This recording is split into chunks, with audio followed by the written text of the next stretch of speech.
Shalom Bapak Ibu Saudara. Kita melanjutkan studi kita kristalisasi dan masih di kitab Raja-Raja. Kali ini kita ambil tema mengenai Yehu yang diurapi untuk menghapus membunuhlah seluruh keluarga Ahab yang menyembah berhala. Sekaligus Yehu dipakai Tuhan untuk menghapuskan berhala Baal dan Asytoret itu dari Israel. Tetapi nanti kita akan melihat bahwa Yehu tidak melepaskan diri daripada dosa-dosa Jerobeam bin Nebat yang waktu itu dia membuat lembu emas lembu emas itu taruh satu di Betel, taruh satu di kota Dan namanya.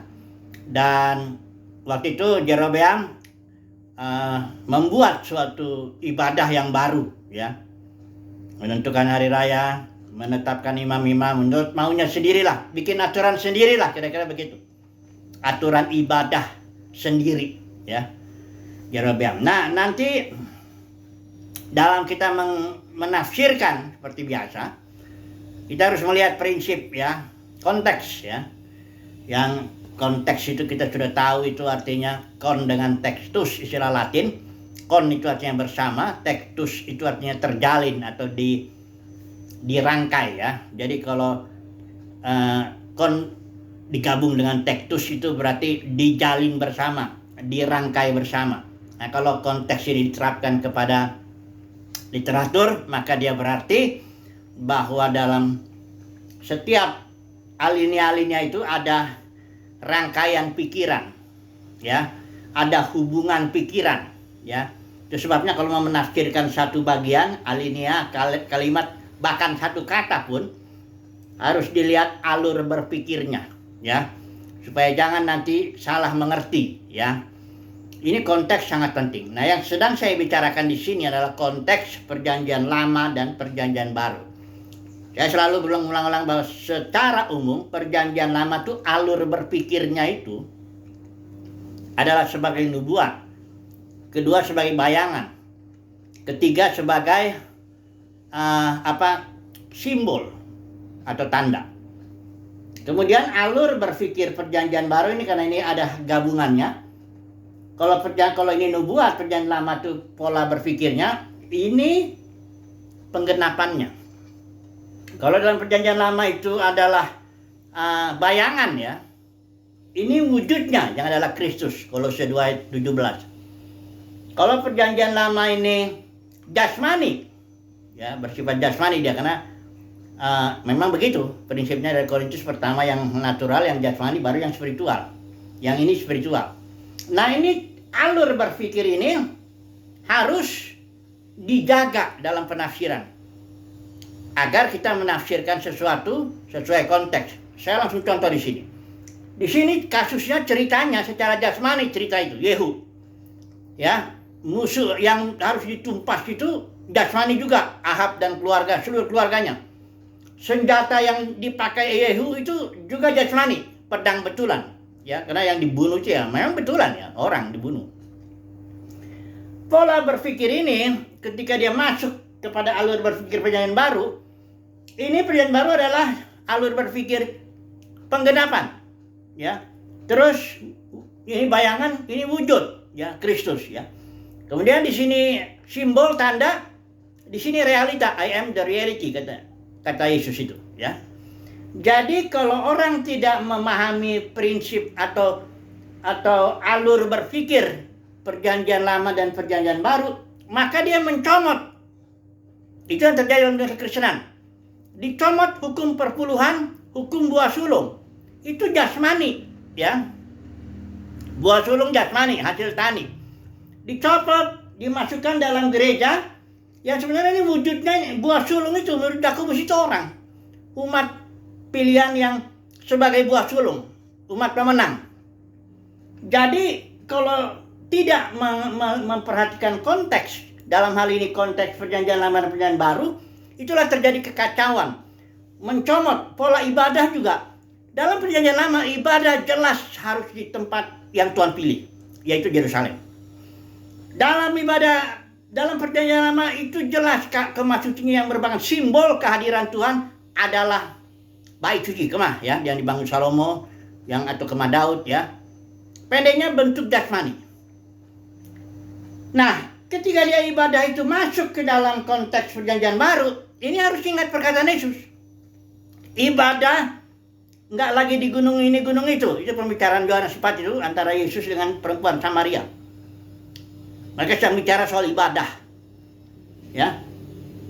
Ibadah di dalam konteks perjanjian baru adalah dalam roh dan kebenaran. Artinya tempat orang beribadah itu tidak di Yerusalem lagi, nggak di gunung ini gunung itu, tapi dalam roh, dalam batin. Kemudian orang yang harus datang terus begitu, kalau orang Israel harus 3 kali minimal dalam setahun, pada perayaan Paskah, Pentakosta, dan Tabernakel. 3 kali harus datang minimal ya. Kalau di sini kita datang, kita berkumpul itu bukan seperti yang di sini. Di sini berkumpulnya dalam roh. 2-3 orang aja kumpul aja dalam nama Yesus, dalam roh, Tuhan hadir. Disitulah bait suci itu. Tuhan hadir di dalam batin orang-orang ini. Kemudian bahkan kalaupun secara jasmani tidak ketemu, itulah Ibrani 10:25. Jangan meninggalkan pertemuan ibadah episinagoge, artinya ibadah dalam dimensi epi, di atas dimensi surgawi. Itu kalaupun tidak hadir, tidak kumpul secara jasmani, kita bisa juga ibadah dalam roh. Kayak Paulus bilang, sekalipun aku nggak hadir situ, aku secara roh hadir. Kita bisa saling membangun di dalam roh. Makanya ini kadang-kadang gimana sih roh-roh? Kita ini butuh, ya itu karena kejatuhan gereja itu, karena dia jadi jasmani. Tadinya dia spiritual, gereja itu ya, di Kisah Para Rasul itu dipimpin roh. Ada 70 kali istilah roh yang hanya 28 pasal Kisah Para Rasul. Mereka dipimpin roh. Tidak ada peraturan-peraturan yang kayak di sini. Semuanya imam-imam menurut aturan Melkisedek dalam konteks perjanjian baru. Nggak ada lagi imam aturan Lewi lah, aturan Harun, nggak ada. Ya. Jadi kejatuhan orang Kristen itu ya jadi jasmani dia. Ibadahnya ibadah jasmani, mirip-mirip, bahkan campuran. Kalau dia itu makanya Babel itu, gereja telah jatuh menjadi ribuan di mana situ, diuraikan di Wahyu pasal 17-18 itu sebagai Babel.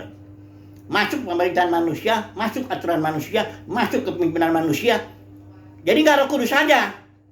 Kalau di sini Kisah Para Rasul itu Roh Kudus yang mengatur, memimpin, mengarahkan, penuh Roh Kudus 70 kali itu.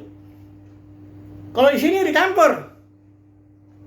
Para pemimpin denominasi, dialah yang campur dengan Roh Kudus itu bekerja, sehingga dia kacau. Kekacauan ini dimulai, nanti kita melihat ya, cerita Yehu ini ya. Karena tidak memahami prinsip yang sangat penting dalam penafsiran Alkitab. Itu prinsip konteks ya. Nah, cerita Yehu itu cerita jasmani itu. Ya, dengan pedang jasmani dia bunuh siapa yang menyembah berhala jasmani juga. Kelihatan kok patung Baalnya, kelihatan kok Asitoretnya, ya. Jadi kalau masuk cerita Yehu ini dalam konteks perjanjian baru, maka dia pedangnya ada pedang roh. Berhalanya juga berhala tidak berupa patung dalam konteks perjanjian baru. Nah, saya udah bilang berhala dunia kekristenan itu adalah kemuliaan manusia. Jadi kemuliaan manusia yang ditopang oleh tentunya harta benda, mamon ya, kemuliaan atau gelar atau jabatan atau uang atau apa, semuanya yang di sinilah ya, yang jasmani lah ya. Saya udah bilang bahwa nggak boleh kita punya uang, nggak boleh punya makanan minuman. Oh, itu bukan begitu. Tapi tidak boleh memberhalakan itu, sehingga teologi kita pun teologi sukses. Semua ibadah kita pun ibadah jasmani. Semua berkat-berkat kita bicara berkat jasmani. Ya, semuanya jadi diturunkan. Dari yang spiritual, kalau Efesus 1 ayat 3, itu berkatnya berkat rohani, diturunkan menjadi berkat-berkat yang jasmani. Sukses, kemakmuran, kesehatan, dan sebagainya. Sekali lagi ya, jangan salah mengerti. Jangan salah mengerti bahwa seolah-olah kita ini menentang segala berkat jasmani. Enggak. Baik, apa gimana? Nggak mungkin lah. Karena dalam doa Tuhan Yesus ajarin kok, berikanlah kepada kami makanan dan minuman kami yang secukupnya. Setelah diutamakan yang nomor 1 itu, di atas itu. Kuduskan namamu, datang kerajaanmu. Kerajaan sorga itu spiritual, cari dulu ini. Ini bukan soal makanan minuman nih, kerajaan sorga. Dia dalam suatu dimensi yang spiritual. Itulah dia pola pikir daripada, atau alur berpikir daripada perjanjian baru. Alur berpikirnya itu spiritual. Itu makanya kalau dibawa hal-hal yang jasmani ke sini, wah itu kacau udah. Itulah dia guru palsu yang dibilang surat Yudas itu. Yudas bilang guru palsu itu begini loh. Palsu itu ada karena ada aslinya. Aslinya, saya kasih tahu dulu aslinya ya. Supaya saudara nanti lihat, oh palsunya begini. Ya, kalau dibilang ajaran palsu itu berarti ada aslinya. Kayak perjanjian dalam buah sulung, ajaran perpuluhan, ajaran-ajaran macam-macam lagi itu ada aslinya. Dalam konteks perjanjian lama, itu aslinya. Sekarang palsunya kalau ajaran perpuluhan, buah sulung dan macam-macam masuk dalam konteks perjanjian baru. Itu palsunya. Aslinya ada ya, saya beritahu dulu. Guru palsu dengan guru asli ya. Supaya gampang, karena umat Tuhan tuh gampang sekali ditipu ya. Guru asli ya, nih. Dia akan tentu bicara tentang rencana Tuhan, kehendak Tuhan, kepentingan Tuhan di bumi. Dia bicara tentang kasih Tuhan, semuanya lah. Karena Tuhan itu memang baik kan begitu. Tapi dalam konteks diarahkan kepada yang spiritual, kebaikan-kebaikan Tuhan itu. Bahwa Tuhan akan memberikan engkau pengenalan akan Tuhan. Supaya perjanjian baru, engkau akan mengenal Tuhan secara batinnya. Engkau akan, hukum Tuhan akan tertulis dalam batinmu. Kemudian bahwa dosa-dosa diampuni dalam arti realitanya dan sebagainya. Spiritual. Soal nanti makanan dan pakaian, percaya saja. Karena cari dulu kerajaan sorga, nanti kan yang jasmani ditambahkan. Itu yang asli. Guru asli itu. Kalau guru palsu, dia juga bicara kasih Tuhan. Dia bicara anugerah Tuhan. Dia bicara kasih karunia Tuhan. Dia bicara semualah kebaikan Tuhan. Tapi dia tidak membawa ke dalam konteks perjanjian baru yang spiritual. Tapi diarahkan dulu ke sini. Jadi kemakmuran, jasmani, kesehatan, ya, dan macam-macam lah segala sesuatu itu. Sehingga memang ini mix ya. Ada yang orang bilang, oh yang penting ya berkat itu rohani, jasmani. Ada waktu itu zaman itu berkat triganda apa ya? Berkat berganda. Ya. Tapi sebenarnya arahnya itu tetaplah yang jasmani. Karena dunia kekristenan sudah menjadi jasmani, ibadahnya sudah jasmani. Mau bagaimana lagi mau bicara yang rohani? Ya. Kalau dibilang pendeta besar, yang pasti yang jasmaninya besarnya. Enggak tahu dia sekolahnya, atau dia uangnya, atau pengikutnya banyak, atau sekolah teologinya besar, enggak bagus lah, atau bahkan badannya juga besar. Pendeknya yang jasmani. Jadi bagaimana lagi kalau dalam situasi begitu orang mau beribadah secara rohani? Ibadah dalam roh itu bagaimana lagi? Makanya saya hari ini saya bikin status. Udah sendiri aja sama Tuhan. Dalam dunia kekristenan ya. Saya melihat dalam dunia kekristenan begini. Daripada kumpul-kumpul di gedung denominasi, daripada dengar-dengar umumnya ini ya, dengar khotbah yang jasmani melulu, atau bahkan kadang-kadang di situ kalau minta orang berkat apa ini, tapi ada di situ begini dukung pelayanan kami, begini ya, ujung-ujungnya duit juga. Daripada begitu, udah sendiri aja di kamar. Toh ibadahnya itu kan dalam roh. Toh Tuhan ada dalam batin kita. The kingdom of God is within you, dalam. Christ in you, Kristus juga di dalam. Ya udah kalau gitu kita ibadah aja. Asal hati kita sungguh, doa, baca Alkitab.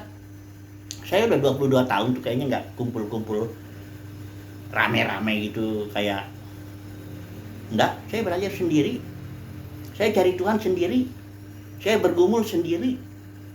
Saya punya masalah. Saya tahu kalau kegagalan saya adalah karena saya lapor kepada orang, share. Itu sebabnya saya masalah saya bawakan kepada Tuhan sesuai dengan kata-kata Mazmur. Curahkanlah isi hatimu kepada Tuhan sendiri. Dengan sendiri saya bisa mencari. Ya tentu ada buku-buku yang bisa membantu saya. terutama buku-buku referensi apa. Tapi kuncinya atau Getsemani itu sendiri, kayak Yesus itu sendiri, dia meminta tolong secara manusia, dia juga membutuhkan dukungan daripada Petrus, Yakobus, Yohanes. Itu yang ketiga ini ketiduran. Yesus sendiri juga dia menghadapi itu semua. Jadi dalam dunia kekristenan yang udah kacau balau ini, nasihat saya untuk umat pilihan Tuhan khususnya, datanglah sendiri kepada Tuhan. Bergumullah, meditasikan firman Tuhan sendiri. Pokoknya kuncinya sendiri. Sendiri bersama dengan Tuhan, maksudnya begitu. Karena udah kacau. Di sini dalam dunia kekristenan udah main uang, jabatan, cari untung apa? Bagaimana lagi mau beribadah? Bagaimana lagi mau cari Tuhan di situ? Bukan cari Tuhan, orang rame-rame ngumpul mau cari berkat, mau cari kesuksesan, mau cari apa lagi? Khotbah itu udah arahnya udah ke situ. Ini secara umum ya, saya hampir tidak ketemu. Mana coba kasih tahu dulu sama saya khotbah yang arahnya memang betul-betul spiritual. Kasih tahu dulu sama saya, ya. Ya kalau saya ngeliat 5 menit, 10 menit saya udah tahu kok arahnya kemana dengan khotbah itu. Iya, nggak usah lama-lama. Udah tahu saya ke arahnya kemana. Itu sebabnya saya bilang, hai umat pilihan Tuhan. Karena dalam kekristenan banyak yang dipanggil, sedikit yang dipilih. Saya bilang kepada umat pilihan Tuhan saat yang saya bicara, carilah Tuhan sendiri di kamarmu. Karena Yesus juga bilang kalau mau berdoa tutup aja kunci aja. Bapamu yang tak kelihatan itu dia tahu, ya, bahwa hati kita rindu akan Dia. Kita rindu mencari Dia. Kita rindu beribadah kepada Dia. Kita rindu menikmati pewahyuan firman-Nya, menikmati kehadirannya, menikmati pengalaman rohani lah. Pengalaman rohani itu banyak sekali yang disimbolkan di perjanjian lama itu dengan kemah suci itu, karena disitulah kehadiran Tuhan. Mulai dari bejana pembasuhan itu sampai mesbah korban bakaran, itu pengalaman pertama ya. Kedua, masuk di situ ada kandil, ada meja persembahan roti, ada dupa. Itu pun pengalaman satu persatu saya udah bahas itu. Kemudian sampai ke sini tabut, ya, pengalaman bersatu dengan Tuhan, union with God. Ada di situ tongkat tarun tadinya ya, ada buli-buli emas yang berisi mana. Itu semuanya pengalaman rohani. Ada juga tabut itu. Nikmati itu. Sendiri. Kuncinya, ya. Oke lah, jadi sini ya Yehu menafsirkannya. Ceritanya sih saudara baca sendiri aja nih, karena panjang ini. Yehu dari mulai pasal 9, pasal 10, ya, 2 pasal ceritanya, nggak mungkin kita baca. Pendeknya Yehu membabat habis keluarga Ahab, baik yang ada di Yesreel maupun yang ada di Samaria. Itu bahkan ada 70 anak Ahab itu yang dilatih di Samaria, di satu kota, oleh pembesar kota, oleh tua-tua di situ. Itu disembelih 70 anak Ahab, ya. Karena Ahab kena ya, seperti yang 3 ini, Jerobeam bin Nebat, Baesha bin Ahia, Ahab dengan Ijabel juga mati di sini. Semuanya, dan matinya mati konyol, cuma Ijabel itu mati dilempar jatuh ke bawah, dimakan anjing, cuma ada kepalanya, tangannya, kakinya. Itu penghukuman atau disiplin yang luar biasa atas umat Tuhan. Ini Ahab ini umat Tuhan ya, cuma dia menyembah berhala. Nah kalau kita terapkan ke dalam kekristenan, umat Tuhan yang nyembah berhala ini loh, kemuliaan manusia yang ditopang Mammon, yang ditopang oleh kemuliaan manusia, jabatan, uang, ya semuanya lah ini yang jasmani ini. Dia fokus ke situ hidupnya. Memang gak cari Tuhan kok. Termasuk para pengkhotbahnya yang di mimbar-mimbar itu banyak yang gak cari Tuhan. Ada orang bilang begini, maaf ya, saya bukan mulai dari orang sekolah teologi, enggak. Saya pun ngajar itu sekolah teologi itu 10 tahun. Dulu kami punya ada kesan begini, kalau orang nggak bisa masuk UI, nggak bisa masuk ITB, nggak bisa masuk Gama, itu dulu ya zaman saya itu tahun 80. Udah, kalau teologi aja, ya, supaya dapat duit juga dari situ. Nah ini, bagaimana? Masuk teologinya pun sudah nggak, motifnya nggak benar, ya udah, rusaklah semua. Ini saya mengatakan nggak meremehkan teologi, nggak, seandainya lah. Betul-betul lah orang belajar itu cari Tuhan. Betul-betul lah belajar Alkitab untuk kemuliaan Tuhan, bukan untuk uang dan jabatan. Seandainya lah, itu seandainya. Ini masalahnya sekarang gimana kenyataannya? Ya, ijazah-ijazah pun bisa dipalsukan, dijual, dan macam-macam. Jadi susah. Ya. Makanya saya bilang, udah sendiri aja. Bagaimana ini? Yehu, dibutuhkan Yehu dalam zaman ini, dalam kekristenan. Yang dengan pedang roh, ya, ingat ya. Di sini pedang jasmani si Yehu. Yehu dalam perjanjian baru ini adalah pedang roh, firman Tuhan. Tebas itu kelompok Ahab yang menyembah berhala jasmani itu. Kemudian manusia, topang harta kaya, teologi sukses. Itu mesti ditebas dengan pedang roh. Ini saya sedang nebas ini sebenarnya. Bagi yang mau dengar. Tapi saya tahu nggak segampang itu, ya. Memang kalau di sini Yehu ditebas di keluarga Ahab itu gampang, karena itu kan simbol, tanda, bayangan perjanjian lama kan. Tinggal digorok aja itu 70 apa tuh? Anak Ahab itu tinggal tebas. Di sini juga yang ini si Yoram belum aja, anak Ahab itu yang tinggal dipanah aja sekali tembus mati dia. Tapi kalau dalam di sini Ahab dan perjanjian baru, cara Tuhan itu, bahkan dunia kekristenan ini Babel akan terjadi sampai nanti kedatangan Tuhan. Tuhan sendiri akan memusnahkan itu. Wahyu 17-18 itu perempuan pelacur itu simbol deh ya. Simbol dari gereja yang melacur, mencampur. Pelacur itu kan dia menerima benih jadi banyak laki-laki itu prinsipnya. Dia menerima benih firman, tapi diterima juga benih manusia. Terima ajaran firman Tuhan, ajaran manusia juga, tradisi. Mana campur lah kayak asbak. Semua jenis rokok masuk ke situ. Ya. Begitulah dia. Itu nanti Tuhan sendiri yang akan menghakiminya dengan caranya, menurut waktunya. Ya, kalau kita ini sekarang ini cuma ngomong aja dulu, karena memang kita sebagai hamba Tuhan harus menyampaikan itu, kebenaran ini, didengar atau tidak. Ya, sampaikan itu. Baik dalam kehidupan pribadi kita pakailah pedang roh itu untuk membunuh segala sesuatu yang bersifat berhala di dalam batin kita itu. Tiap pagi kita bangun meditasi firman terus, ya, firman Tuhan itu menebas segala sesuatu yang bukan penyembahan kepada Tuhan yang murni. Tebas itu tiap pagi itu. Makanya saya bilang sendiri itu meditasi, doa, ucapkan firman Tuhan. Meditasi itu artinya mengucapkan firman sampai kedengaran. Itu meditasi firman. Saya lakukan itu.